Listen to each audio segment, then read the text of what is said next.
Good morning student, welcome you all in this class. आज की class में हम पढ़ाने जा रहे हैं मैन एंड ह्यूमन बीइंग्स किस प्रकार से इंटर रिलेटेड होते हैं, यानी कि relationship between man and environment. ठीक है, जैसा कि आप जानते हैं एनवायरनमेंट से हमको air, water, land, wild life ये सब जो है प्राप्त होता है। ठीक है, प्रीवियस क्लासेस में मैंने आपको क्लियर किया था कि एनवायरनमेंट क्या होता है, इकोसिस्टम क्या होता है और उनका किस प्रकार से प्रभाव पड़ता है ह्यूमन बीइंग्स पर।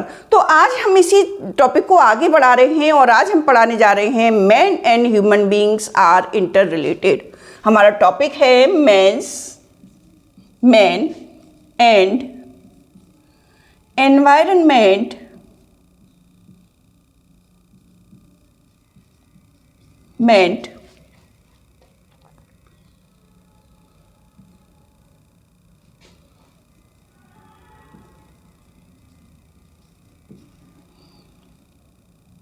are interrelated।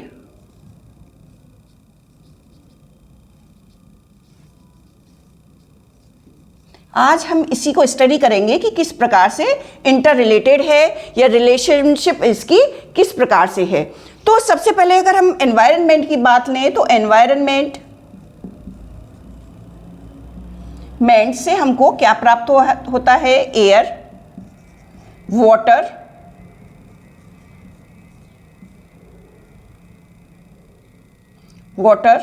फूड। ठीक है, ये सब क्या है? फूड मिलता है, वो भी किसको? ह्यूमन बीइंग को। तो लेकिन अगर हम एनवायरनमेंट की बात करें तो air, water, land, wild life यानी कि जंगल हमको इसके थ्रू मिलते हैं। ठीक है, रिवर्स होती हैं इसमें जो हमें जरूरी होती हैं। ठीक है, इसकी बात हो गई, ये हो गया एनवायरनमेंट। अगर हम इसका देखें कि किस प्रकार से ये क्या करती हैं, प्रोवाइड्स करती हैं रिसोर्सेज फॉर ह्यूमन बीइंग। अगर ह्यूमन बीइंग की बात करें तो इनको क्या प्राप्त हो रहा है इससे? फूड। ओके, फूड कहाँ से प्राप्त होता है? वो जो है एनवायरनमेंट से, उनके पेड़ पौधों से, प्रोड्यूसर से, और जो है किस प्रकार से प्रोड्यूसर कंज्यूमर जो है आपस में इंटर रिलेटेड है, पिछली क्लासेस में मैंने बताया था। इसी तरह से वाटर, फूड, वाटर पीने के लिए, जीवन जीने के लिए पानी की आवश्यकता होती है, वो हमें कहाँ से मिलती है? एनवायरनमेंट से प्राप्त होता है। शेल्टर, ठीक है, यानी कि ये इस प्रकार से provides, environment provides food, water and shelter, यानी कि रिसोर्सेज जो है environment provides resources to human being. ठीक है, अगर हम आगे अगर इसकी बात करें तो humans use these resources for development, यानी कि इन रिसोर्सेज को वो यूज करता है किसमें यूज करता है? वो करता है अपनी एक्टिविटीज में। एक्टिविटीज, ठीक है, इंडस्ट्री,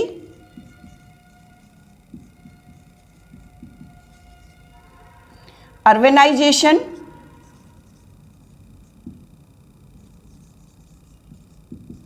ठीक है, यानी कि ये किसकी हो गई? ह्यूमन बीइंग की एक्टिविटीज।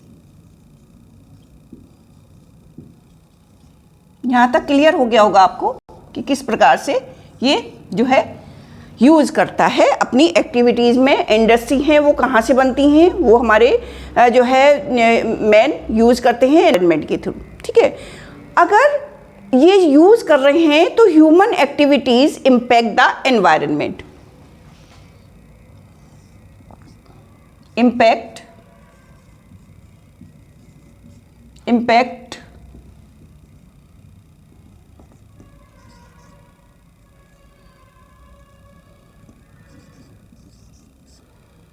The environment. कैसे कैसे प्रभाव डालेगा? कैसे इंपैक्ट? की पॉल्यूशन,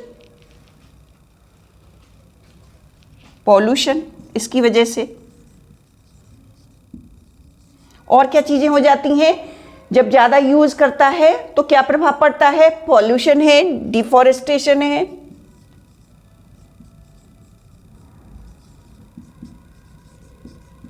ठीक है, डिफॉरेस्टेशन हो गया। और क्या हो सकता है, क्लाइमेट चेंज हो सकता है।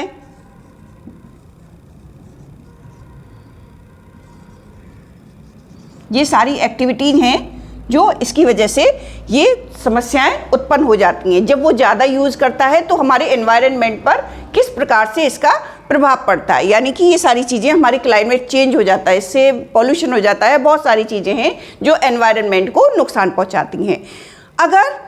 अगर हम ये कहें कि ये चीज़ें एनवायरनमेंट को नुकसान पहुंचा रही हैं तो क्या ये ह्यूमन बीइंग को नुकसान नहीं पहुंचाएंगी? पहुंचाएंगी। ये ह्यूमन बीइंग को किस प्रकार से जो है नुकसान पहुंचाएंगी, क्या होगा, अफेक्ट डालेंगी ह्यूमंस की हेल्थ पर। अफेक्ट्स ह्यूमन की हेल्थ पर इसका जब सबसे ज़्यादा प्रभाव पड़ेगा। ठीक है, ह्यूमन की हेल्थ पर प्रभाव पड़ेगा। और क्या पड़ेगा, लाइफ स्टाइल पर प्रभाव पड़ेगा।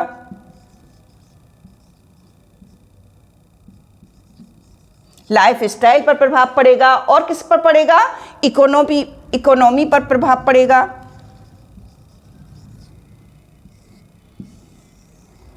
यानी कि क्या इफेक्ट डालेंगे, ये उसकी हेल्थ पर प्रभाव डाल रहे हैं, पॉल्यूशन वगैरह, और उसकी लाइफ स्टाइल पर प्रभाव डाल देंगे।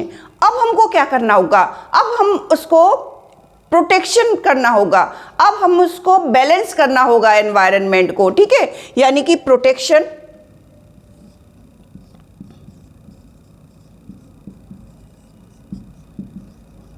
ठीक है, प्रोटेक्शन करना होगा। क्यों प्रोटेक्शन करना होगा, क्योंकि अगर हमें जीवन जीना है तो इन सारी चीज़ों की आवश्यकता पड़ेगी ना, air, water, land, wild life.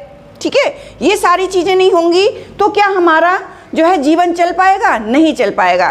तो हमको इसको प्रोटेक्शन करने के लिए क्या करना होगा, सस्टेनेबल डेवलपमेंट,